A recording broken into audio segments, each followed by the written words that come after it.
principal, hey, Randolph, it's a fancy car outside at lunchtime.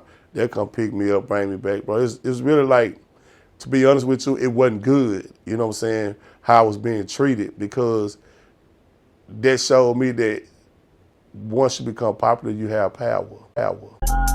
On today's episode of Living Testimony, something legendary, we gonna walk you down through there with Patches the Dread. Pretty much, man, my grandfather, my grandmother and grandfather raised us, man. It's like, I mean, anywhere from 13 to 15 people in one house, 2-bedroom house.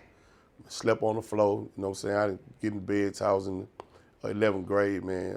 My mom been on crack, bro, since I was 8 years old. So, you know, I never did understand, like, why my mama couldn't feed us at times or whatever, you know what I'm saying? I used to knock on her door, you know, ask her or tell her I'm hungry. I look up, you know, one day I just push her door open, go in there. I see baggies on top of a TV stand. I mean, I didn't understand at that time what it was in the baggies, but as I got older, I said, well, damn, this is why my mom, you know, she couldn't feed us or why we was going hungry. So it did affect me, though, you know what I'm saying? It affected us because you know what I'm saying, it was the drugs she was using, you know what I'm saying? That's one of the reasons why we was turning to other people to get the support we need. But pretty much, you know, at the end of the day, man, you know, I mean, it was a struggle growing up, you know what I'm saying? So, you know, we had to make do, but like, that's how it was, you know what I'm saying? Like, they come pick me up with the fanciest cars for school, the principal, hey, Randolph, it's a fancy car outside at lunchtime. They'll come pick me up, bring me back, bro. It's really like, to be honest with you, it wasn't good, you know what I'm saying, how I was being treated, because that showed me that once you become popular, you have power. Okay, so look, the hustlers picking you up from school, you star athlete, all this other kind of stuff. But did your hustling days start in high school after you graduated or what? When I started in high school, I used to go to lunch with a 1,200 pack of 50s. You know what I'm saying? And I sell out at lunchtime. In Hollywood, you wear just your helmet with your sky blue Mustang shirt with some burgundy tights. Yeah. And inside my burgundy tights, I had some money off in there. He called me, hey son, hey Judge, come here. I walk over there to him, he say, man, you can't be at school with money like that, because Judge, you can't do that. So I stopped selling 50s at school, you know what I'm saying? I just went on to focus on school then I mastered the streets. You know, if people don't roll with you, they get rolled over, you know what I'm saying? And that's where the stampede come from, you know what I'm saying? If you roll with me, get rolled over. That's the stampede motto. Just you know, of course, we always try to clean up our money, you know what I'm saying? Yeah. Yeah. So, cleaning up some money.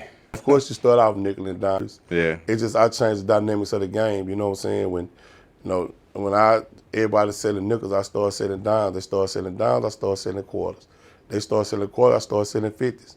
They started selling 50s, I started selling weight. So there you go. I mean, I just took out selling weight then. You know what I'm saying? Yeah. Yeah. And so now you got the hustling going on. You got the music going on. Still playing semi-pro And you football. still playing semi-pro, man. You know what I'm saying? So it was easy, bro. Like, people think it'd be a hard job, but when you got money, bro, it becomes easy.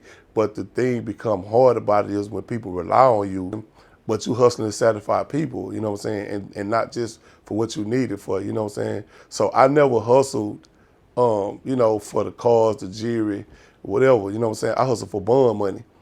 I got a $400,000 bond one time, and the judge say the Dallas Police Department asked us to give you a bond that you couldn't get out on. And when he said that, I literally in my head, I'm laughing, because I'm like, man, I got money, dog, I'm gonna get out, you know what I'm saying? So it wasn't a bond that I couldn't touch, you know what I'm saying? Like, I'm just sitting up there like, I mean, it was a practical joke to me, man, the way that I was being harassed by the DPD, bro. They was trying to plant dope on me and everything, bro. So at the end of the day, I know they was trying to get me out the street some type of way. The way that you hustle, I was spending all to get a bigger profit. And so if you sit up and look at, if you spend, let's say, probably $330,000 on 20 bricks, you know what I'm saying? Roughly, I would profit, you know what I'm saying, 100,000. You know what I'm saying? So it was just to the fact of, like, boom, you hustle. It take me back to where I was stuck at 99,000. And I couldn't figure out why I was stuck, you know what I'm saying? So I would buy one key. And I was like, man, hell no. And then I caught on to it. Man, spent all that shit. I spent all that shit. Now I'm sitting at like 110, Yeah. 115. But I You had, spent the 99. yeah, I spent Yeah. all of it. You know Yeah. what I'm saying? And then my homeboys be like, man, why you spend all your money? I was like, man, because I'm trying to make it. But, you know, man, like I said, you know, when I started reaching my peak, bro, it wasn't a day that I didn't do under 5 keys. You know what I'm saying? That shit was easy. A That day. was light. Yeah, that was light work. You know what I'm saying? I never had a drought. You know what I'm saying? I never went through a drug drought. You know what I'm saying? A drug shortage, none of that. You know what I'm saying? So it was like, you know, my highs, you know what I'm saying? You know, we talking about numbers, about 40 keys at 16.5. You do the math, you know what I'm saying? 660,000. I probably had like, I don't know, cash. I had $1,265,000 cash, you know what I'm Yeah. saying? And I still had money in the streets. So it was like one dude didn't know I had a meal ticket, you know what I'm saying? Until I exposed it to him. So, I mean, it was crazy because they asked me how I done it, you know what I'm saying? And I was like, man, I'll be back. So I went in my grandma's attic. I dumped out the whole meal ticket on the floor. Yeah. And my granny cussed me out because she was like, I don't know who them niggas is with them braids. Man, you know what I'm saying? He left body to this day and he was like, man, that nigga leg inked up. You know what I'm saying? That's how, when I just dumped the money, I was like, bro, this is how I'm able to do everything, bro. Take care of everybody, you know what I'm saying? I do what I gotta do, man, you know what I'm saying? So at the end of the day, it's just like what you hustle for. I don't hustle for tennis shoe money, jewelry, cars, none of that. But I hustle for bond money, you know what I'm saying? So it sounds like you had the mind and the business acumen and prowess to calculate mentally how much a bond would be, how could I afford it, and how to continuously flip your money to make a better profit. Yeah, of course, because you sit back and look at it, man. I mean, it's crazy if I could just do dynamic numbers for you, you know what I'm saying? Just prime example, like I would take 1 kilo and get 20 half of bigs and sell them for 1,200 a piece. So that's 24,000. So if I did 10 of them, that'll be 240,000. But I only paid 165,000. Do the profit. What that is, like a $75,000 profit. But I can do that in 1 or 2 days, bro. You know what I'm saying? So I'm not being funny. I had a partner out of the north.